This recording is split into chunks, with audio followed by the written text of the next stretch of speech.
वाय ओम नमो भगवते वासुदेवाय। ओम नमो भगवते वासुदेवाय।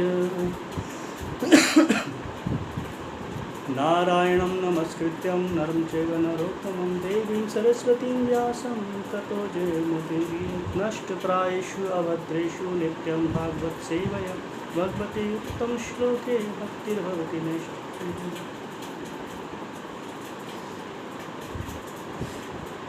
तो आज हम भगवद गीता अध्याय 2 और श्लोक संख्या 62 इस पे चर्चा करने का प्रयास करेंगे। ध्यान से सुनिएगा। ध्यायतो विषयान् पुंसां संघातेषु उपजायते संगात् संजायते कामा कामात् क्रोध अभिजायते। शब्दार्थ ध्यायतः चिंतन करते हुए विषयान इंद्रिय विषयों को पुंसः मनुष्य की आसक्ति पुंसः मनुष्य की संगह आसक्ति तेषु उन इंद्रिय विषयों में उपजायते विकसित होती है। संगात आसक्ति से संजायते विकसित होती है। कामः इच्छा कामात् काम से क्रोधः क्रोध अभिजायते प्रकट होता है। अनुवाद और तात्पर्य जगत गुरु श्रील प्रभुपाद जी के द्वारा श्रील प्रभुपाद की है। इंद्रिय विषयों का चिंतन करते हुए मनुष्य की उनमें आसक्ति उत्पन्न हो जाती है और ऐसी आसक्ति से काम उत्पन्न होता है और फिर काम से क्रोध प्रकट होता है। तात्पर्य जो मनुष्य कृष्ण भावना भावित नहीं है उसमें इंद्रिय विषयों के चिंतन से भौतिक इच्छाएं उत्पन्न होती हैं। इंद्रियों को किसी न किसी कार्य में लगे रहना चाहिए और यदि वे भगवान की दिव्य प्रेम भक्ति में नहीं लगी रहेंगी तो वे निश्चय ही भौतिकतावाद में लगना चाहेंगी। इस भौतिक जगत में हर एक प्राणी इंद्रिय विषयों के अधीन है, यहाँ तक कि ब्रह्मा तथा शिव जी भी। तो स्वर्ग के अन्य देवताओं के विषय में क्या कहा जा सकता है। इस संसार के जंजाल से निकलने का एकमात्र उपाय है कृष्ण भावना भावित होना। शिव ध्यान मगन थे किंतु जब पार्वती ने विषय भोग के लिए उन्हें उत्तेजित किया तो वे सहमत हो गए, जिसके फलस्वरूप कार्तिकेय का जन्म हुआ। इसी प्रकार तरुण भगवत भक्त हरिदास को माया देवी के अवतार ने मोहित करने का प्रयास किया किंतु विशुद्ध कृष्ण भक्ति के कारण वे इस कसौटी में खरे उतरे, जैसा कि यमुना आचार्य के उपयुक्त श्लोक में बताया जा चुका है। भगवान का एक निष्ठ भक्त भगवान की संगति के आध्यात्मिक सुख का आस्वादन करने के कारण समस्त भौतिक इंद्रिय सुख को त्याग देता है। अतः जो कृष्ण भावना भावित नहीं है वह कृत्रिम दमन के द्वारा अपने इंद्रियों को वश में करने का में कितने ही शक्तिशाली क्यों न हो, अंत में वे अवश्य असफल होगा, क्योंकि विषय सुख का रंच मात्र विचार भी उसे इंद्र तृप्ति के लिए उत्तेजित कर देगा। ओम अज्ञानतिमिरान्धस्य ज्ञानञ्जनशलाकया चक्षुरुन्मिलितं येन तस्मै श्रीगुरुवे नमः। श्रीचैतन्यमनोऽभीष्टं स्थापितं येन भूतले स्वयं रूप कदा मह्यं ददाति स्वपदान्तिकं। वन्देऽहं श्रीगुरो श्रीयुत्पत्कमलं श्रीगुरुन् वैष्णवांश्च श्रीरूपं साग्रजातं सहगण रघुनाथान्वितं तं सजीवं साद्वैतं सावधूतं परिजनसहितं कृष्णचैतन्यदेवं श्रीराधा कृष्णपादान् सहगण ललिता श्रीविशाखान्वितांश्च। हे कृष्ण करुणा सिंधु दीनबंधु जगतपते गोपेश गोपिका कांत राधा कांत नमस्तुते। तप्त कांचन गौरांगी राधे वृंदावनेश्वरी वृषभानुसुते देवी प्रणमामि हरिप्रिये। वाञ्छाकल्पतरुभ्यश्च कृपा सिन्धुभ्य एव च पतितानां पावनेभ्यो वैष्णवेभ्यो नमो नमः। जय श्री कृष्ण चैतन्य प्रभु नित्यानंद श्री अद्वैत गदाधर शिवासादि गौर भक्तवृंद। हरे कृष्णा कृष्ण कृष्ण हरे हरे, हरे राम राम राम हरे हरे। नमो विष्णुपादाय कृष्णप्रेष्ठाय भूतले श्रीमते भक्तिवेदांत स्वामिनिति नामिने नमस्ते सरस्वती देवे गौरवाणी प्रचारिणे निर्विशेष शून्यवादी पाश्चात्य देशतारिणे।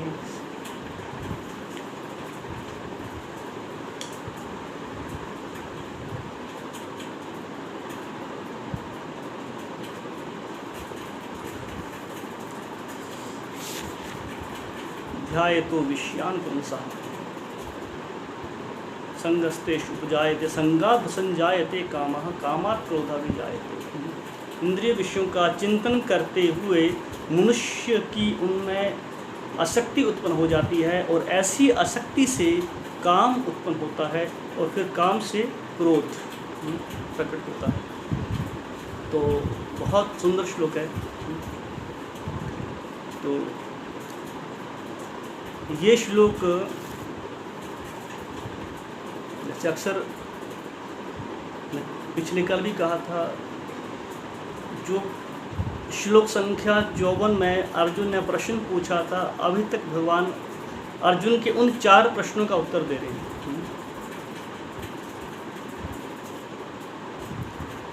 तो इस श्लोक में भगवान उस व्यक्ति के बारे में बता रहे हैं जो कृष्ण भावना भावित नहीं है, जो भक्ति में नहीं लगा है, उस इंसान के बारे में बता रहे हैं। तो जो 4 प्रश्न पूछे थे श्लोक संख्या 54 में, उसमें जो तीसरा प्रश्न था वो था कि जो स्थिर बुद्धि वाला व्यक्ति है वो बैठता कैसे है, वो कैसे बैठता है। तो उस प्रश्न के उत्तर में भगवान ने पिछले श्लोक में बताया था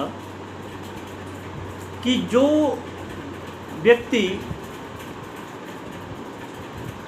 कृष्ण का चिंतन करता है उसकी इंद्रियां वश में हो जाती हैं और उसकी बुद्धि स्थिर होती है। ये पिछले श्लोक में भगवान ने बताया था। और इस श्लोक में भगवान बता रहे हैं कि जिसमें व्यक्ति भगवान श्री कृष्ण के गुण लीलाएं नाम का जो चिंतन नहीं करता है, वो व्यक्ति क्या करता है, विषयों का चिंतन करता है, इंद्रिय जो विषय हैं उनके बारे में विचार करता है। और इससे क्या होता है, वो इंसान कभी भी किसी भी तरह से स्थिर नहीं बैठ सकता, उसकी बुद्धि स्थिर नहीं होती और होता क्या, उसका पतन हो जाता है। तो इस श्लोक में भगवान ने 4 शिक्षाएं दी हैं। 4 शब्दों पे हम कोशिश करेंगे उनके ऊपर चर्चा करने की। पहला शब्द है, भगवान ने यूज किया ध्यायतो विषयान, ध्यायतो ध्यान करना, किसका, विषयान, चिंतन करना, किसका, इंद्रिय विषयों का। कि जो इंद्रिय विषयों का चिंतन करते हैं, भगवान कहते हैं। तो मतलब कि यहाँ पे इसका मतलब क्या हुआ, जो भगवान के दिव्य गुणों के, भगवान के नाम रूप का चिंतन नहीं करते हैं, वो क्या करते हैं, वो फिर इंद्रिय विषयों हैं, जो इंद्रिय विषय हैं उनका चिंतन करते हैं, उनके बारे में सोचते रहते हैं। और अगर हम अपनी इंद्रियों को वश में नहीं करते हैं, उनको वश में करने का प्रयास नहीं करते हैं, भगवान की सेवा में नहीं लगाते हैं, तो होता क्या है, तो होता क्या है, तब होता है ध्यायतो विषयान। उस टाइम हम ध्यान करते हैं, चिंतन करते हैं विषयों का, इंद्रिय विषय है उनका। हमारा मन हमेशा इन्हीं चीज़ों में लगा रहता है। किसमें, खाना पीना सोना आहार निद्रा भय मैथुन, इन्हीं चीज़ों में इंसान क्या करता है, फिर चिंतन करता है। विशेष रूप से मैथुन, ये कहते हैं भौतिक जगत का सबसे जो है स्ट्रॉन्ग बंधन है। इनका चिंतन इंसान करता रहता है, क्योंकि मन को हमेशा कुछ ना कुछ चाहिए चिंतन करने के लिए। मन खाली नहीं बैठ सकता। मन सोते समय भी मन क्या, आप देखते हैं, विचरण करता है, कभी यहाँ कभी वहाँ। हम कितना कोशिश करते हैं, नाम जप करने बैठते हैं, सत्संग में बैठते हैं, उस टाइम में मन कितना हमारा भागता है, बहुत चंचला मन। ये उस राक्षस की तरह है। इसको अगर आप ढील दे दोगे, खाली छोड़ दोगे, तो ये इंसान को ख़त्म कर देता है। मुझे इससे एक बात याद आई कि हम सुनते अक्सर सत्संग में, एक व्यापारी था, वो मार्केट में गया, बाज़ार में गया, तो वहाँ पे क्या देखता है कि एक इंसान जिन को बेच रहा है, जिन, है ना। तो उसको लगा, जिन के बारे में सुना, तो जिन बड़ा काम का है, ये तो बहुत काम आएगा, चलो ले लेते हैं। और बड़ा सस्ता मिल रहा था। उसने वो जिन को ख़रीद के लेके आ गया घर पे। अब जब जिन को ख़रीद के लेके आया, उसने कहा था जिसने बेचा कि ये खाली कभी नहीं बैठता, इसको जो भी काम दोगे चुटकियों में काम कर देगा।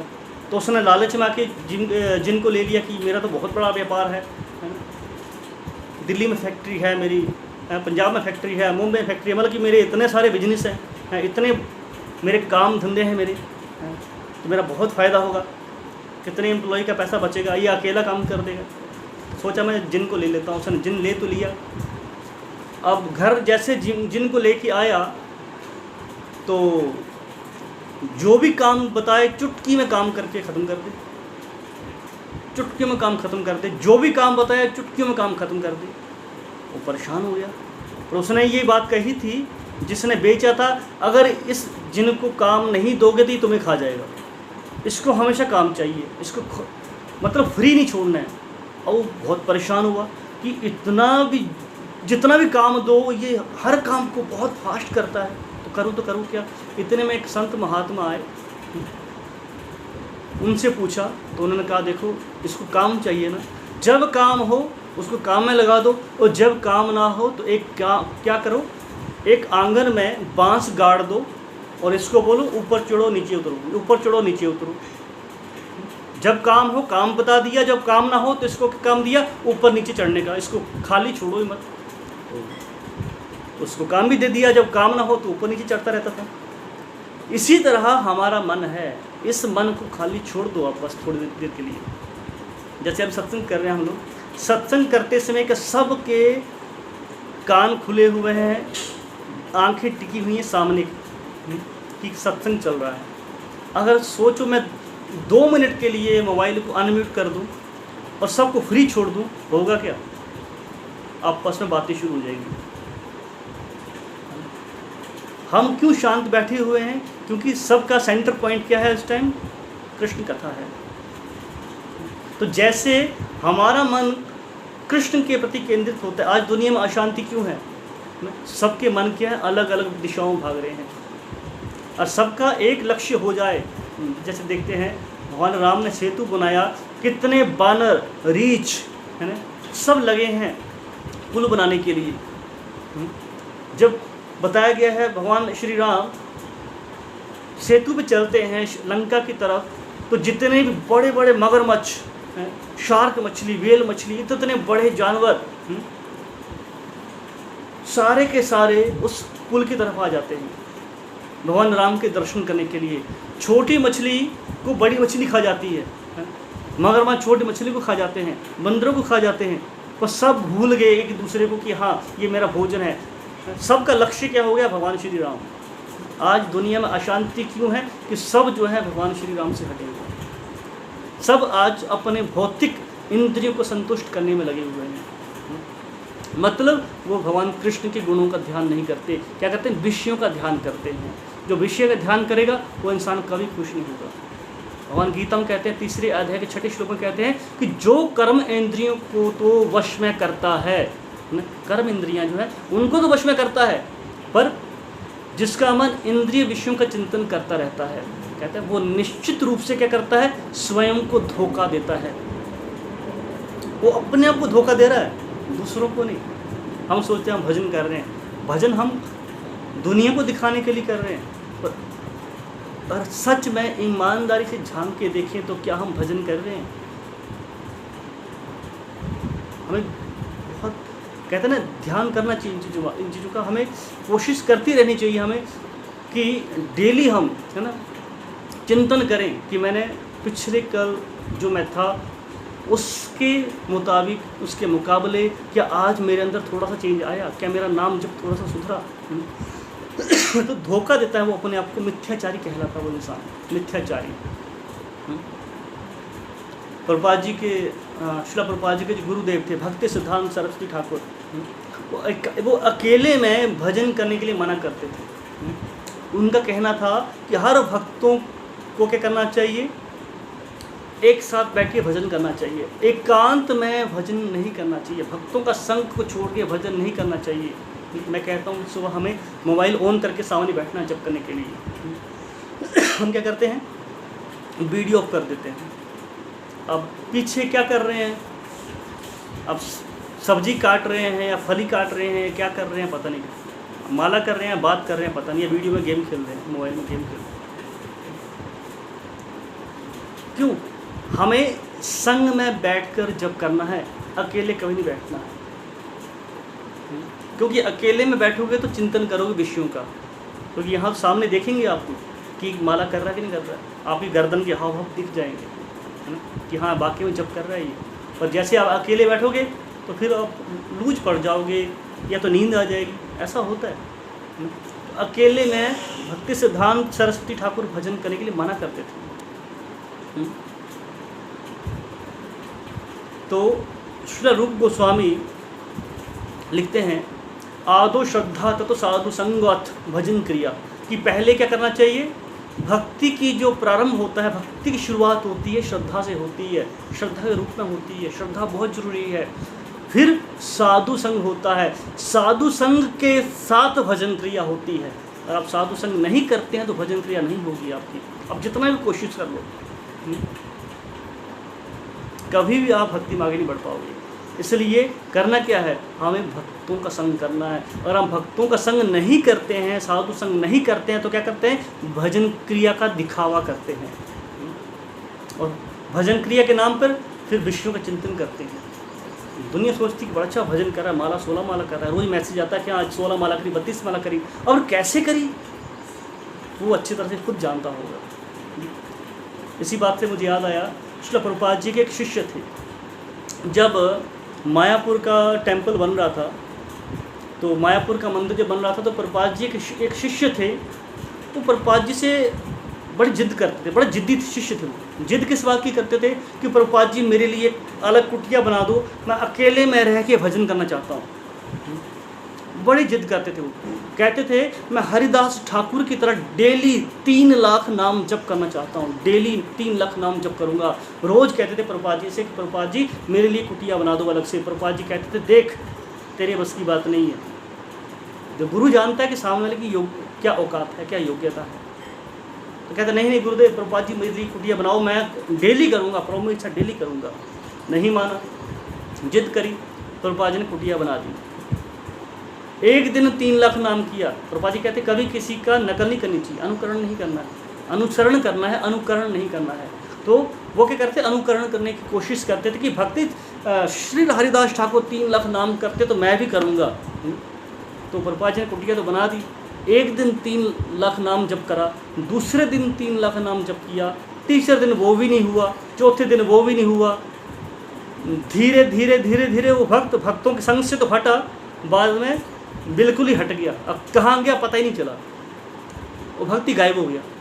क्यों? अकेले में भजन नहीं होता, अकेले में चिंतन होता है सिर्फ विषयों का, भौतिक भोगों का। इसलिए कभी भी हमें अकेले भजन नहीं करना चाहिए।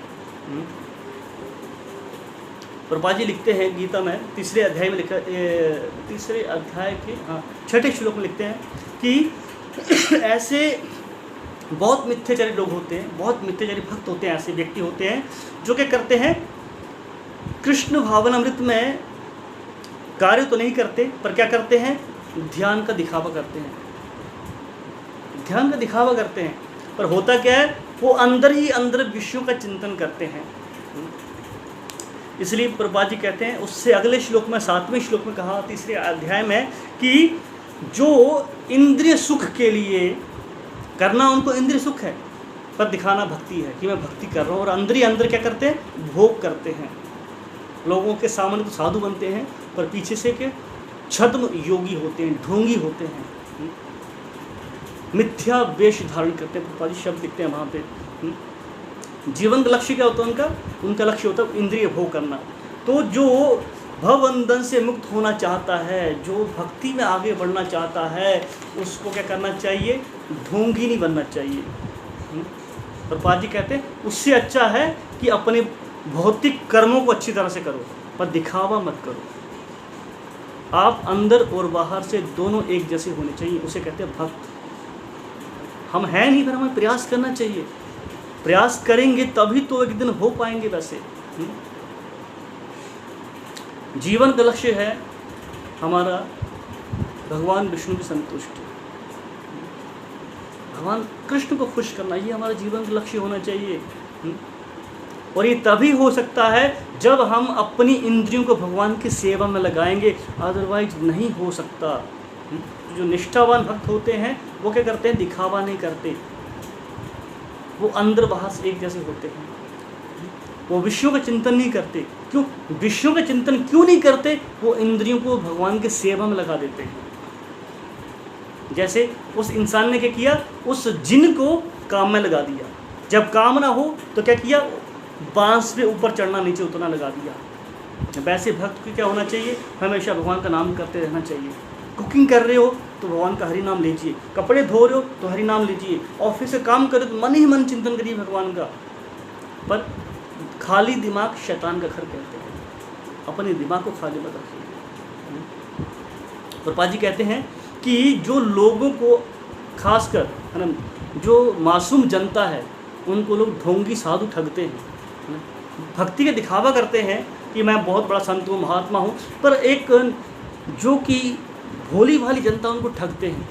प्रभुपाद जी कहते हैं कि दुनिया को ठगने से अच्छा है अपने पेट को भरने के लिए, धन कमाने के लिए लोगों को बेवकूफ़ बनाने से अच्छा है। लोग वही तो कर रहे हैं, कथावाचक बने हुए हैं, साधु बने हुए हैं, पर लक्ष्य क्या है? पैसा कमाना।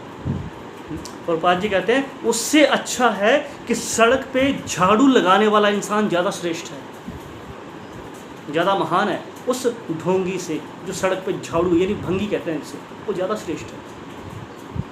प्रभुपाद जी बगुले का उदाहरण देते हैं। बगुला बगुला क्या होता है? देखने में साधु की तरह सफ़ेद कपड़े पहनता है, पंख सफ़ेद होते हैं उसके, बड़ा स्ट्रिक्ट उदाहरण है उसका। वो क्या करता है? मछली खाने के लिए एक तालाब में जाता है और एक टांग पे खड़ा होता है ना। साधु जैसे योगी एक टांग पे खड़े होते हैं, बड़ा ध्यान करते हैं, आंखें बंद होती हैं बगुले की, दूर से देखो तो आंखें बंद हैं, एक टांग पे खड़ा है, को सोचेगा, बड़ा ध्यान मगन है, ये तो योगी है। पर अंदर अंदर चिंतन किसका करता है? मछली का। कब मछली दिखेगी और खाऊंगा। तो ऐसा नहीं होना चाहिए। ये है ढोंगी साधु के लक्षण। तो आगे प्रभुपाद जी कृष्ण कहते हैं यहाँ पे पुंसा संगास्तु उपजायते,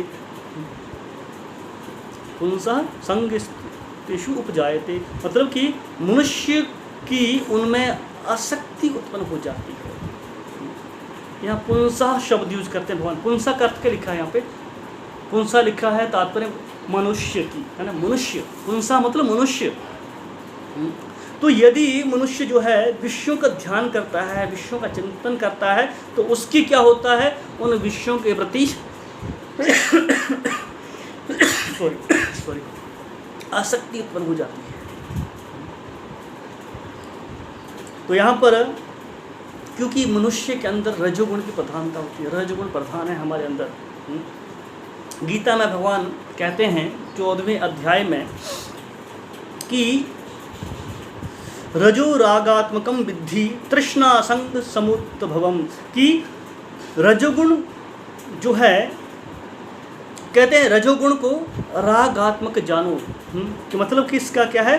कि ये तृष्णा यानी आसक्ति को जन्म देती है। रजोगुण से आसक्ति उत्पन्न होती है।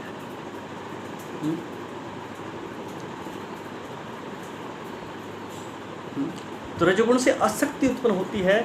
तो यहाँ पर अगर हम ध्यान से इन शब्दों को पढ़ें तो यहाँ लिखा है 14वें अध्याय में कि रजोगुण से आसक्ति उत्पन्न होती है, और भगवान यहाँ पर कह रहे हैं कि विषयों का ध्यान करने से आसक्ति उत्पन्न होती। दोनों बातें अलग क्यों हैं?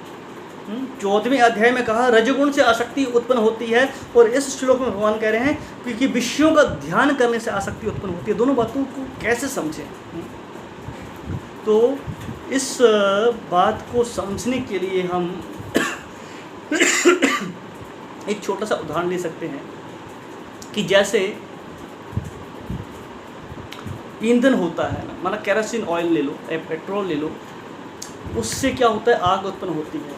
परंतु आग उत्पन्न तब तक नहीं होगी जब तक उसके अंदर माचिस के तिल्ली ना लगाई जाए। उसी तरह रजोगुण से आसक्ति उत्पन्न होती है, परंतु रजोगुण से तब तक वो उत्पन्न आसक्ति नहीं हो सकती जब तक उसमें क्या है, विषय का ध्यान न चिंतन किया जाए। जब विषयों के बारे में सोचेंगे तभी तो आसक्ति होगी। इसलिए यहाँ पर ये उदाहरण दिया भगवान ने। और अगर शुरुआत में देखा जाए तो अगर विषयों का ध्यान ना किया जाए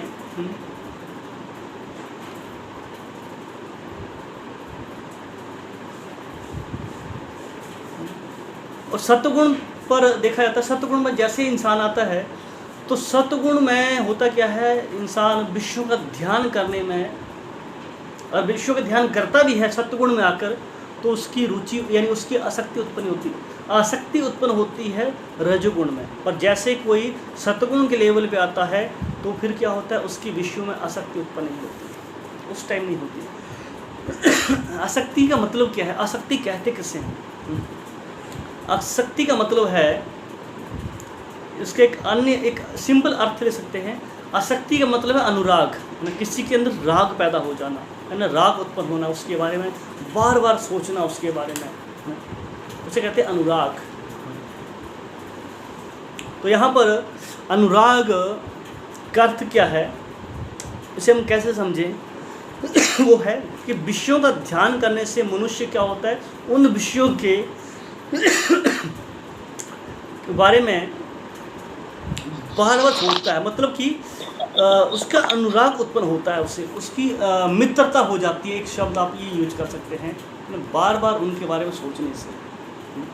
तो इसका मतलब क्या हुआ कि वह व्यक्ति सोचने लगता है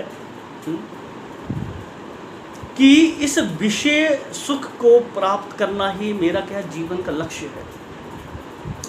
जिस चीज़ में अनुराग होता है ना, इंसान उस चीज़ को पाने के लिए कितनी कठोर मेहनत करता है। वैसे ही जब उस इंसान का उस विषय के प्रति आसक्ति होती है तो बार बार सोचता है मैं कैसे इसको हासिल करूं। बस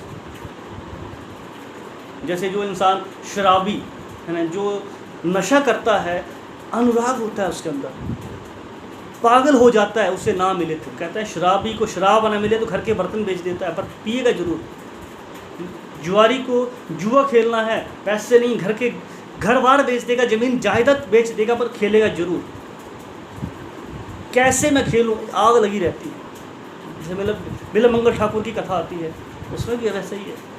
मैं इतना लंबा नहीं खींचूंगा क्योंकि टाइम बहुत कम होता है, बहुत लंबा हो जाएगा श्लोक ये वाला। और इसके बाद भगवान ने क्या शब्द यूज किया है, संगात संजायते कामा, मतलब कि आसक्ति से काम उत्पन्न होता है। जब आसक्ति होगी, विषयों का ध्यान करेगा तो उससे क्या आसक्ति होगी, फिर आसक्ति के बाद काम पैदा होता है। और काम का अर्थ क्या है, काम का अर्थ होता है उस विषय को प्राप्त करना, उसको पाने की इच्छा करना, उसे कहते हैं काम। तो आसक्ति का अर्थ क्या है कि मन में ये विचार करना, ये विचार पैदा करना कि इस विषय के द्वारा क्या है मुझे सुख की प्राप्ति होगी, उसे कहते हैं आसक्ति। और काम का अर्थ क्या है, तो काम और आसक्ति दोनों अंतर हैं। आसक्ति है मतलब कि उस विषय को मुझे प्राप्त करना है ना, उसके बारे में विचार करना, वह आसक्ति है। पर काम का मतलब क्या है, काम का अर्थ है कि उन विषयों को, है ना, कह सकते हैं इसको व्यवहारिक रूप में लेके आना, है ना, मतलब उसको भोगना।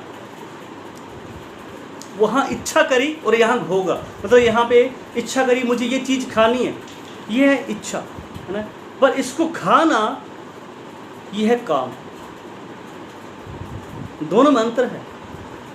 तो यहाँ उदाहरण के लिए एक छोटा सा उदाहरण ले सकते हैं। जैसे रेगिस्तान में हिरण होता है, हिरण क्या करता है, मृग मरीचिका होती है, दूर से उसे आभास होता है कि सामने पानी है।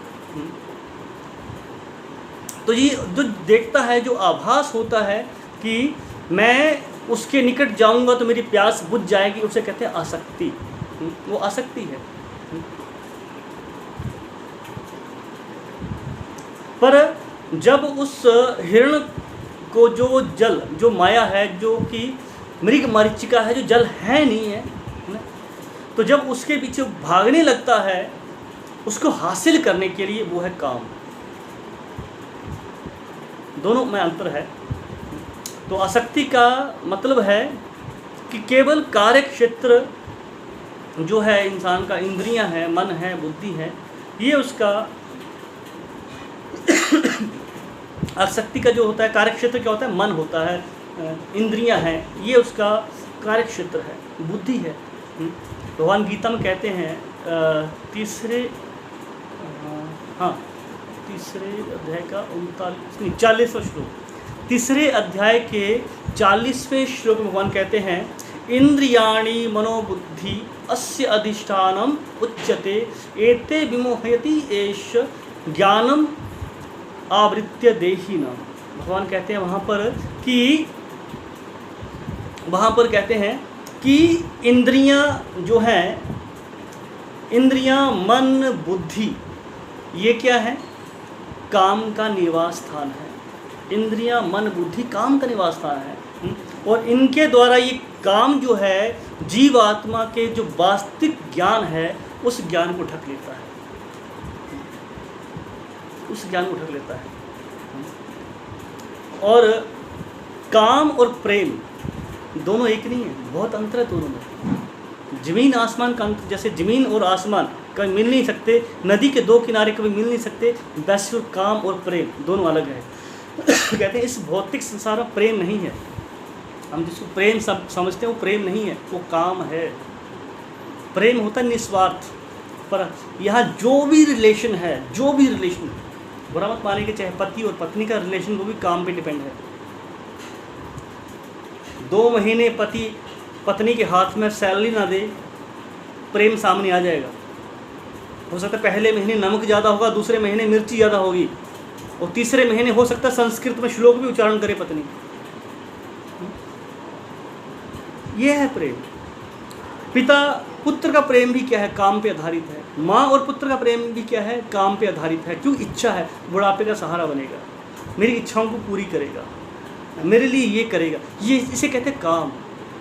प्रेम नहीं है यहाँ पर प्रेम का कुछ एक अंश सिर्फ माँ के प्रेम में दिखता है, और शुद्ध प्रेम वो भी नहीं दिखता।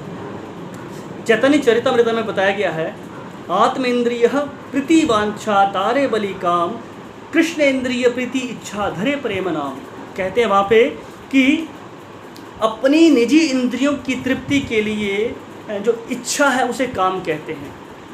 अपनी इंद्रियों की जो तुष्टि के लिए, उनको संतुष्ट करने के लिए जो इच्छा उसे काम कहते हैं, और भगवान कृष्ण की संतुष्टि के लिए अगर कोई इच्छा करता है तो उसे प्रेम कहते हैं। इतना सा अंतर है। दोनों में लगता है कि ज़्यादा अंतर नहीं है, पर ज़मीन आसमान का अंतर है, बहुत अंतर है इसमें। एक जैसे लगते, जैसे कहते हैं लोहा और सोना दोनों लगती एक जैसी धातु में, पर ज़मीन आसमान में अंतर है दोनों में। एक दिन है, एक रात है, बहुत अंतर है। श्रीमद् भागवत में कहते हैं, महाराज ययाति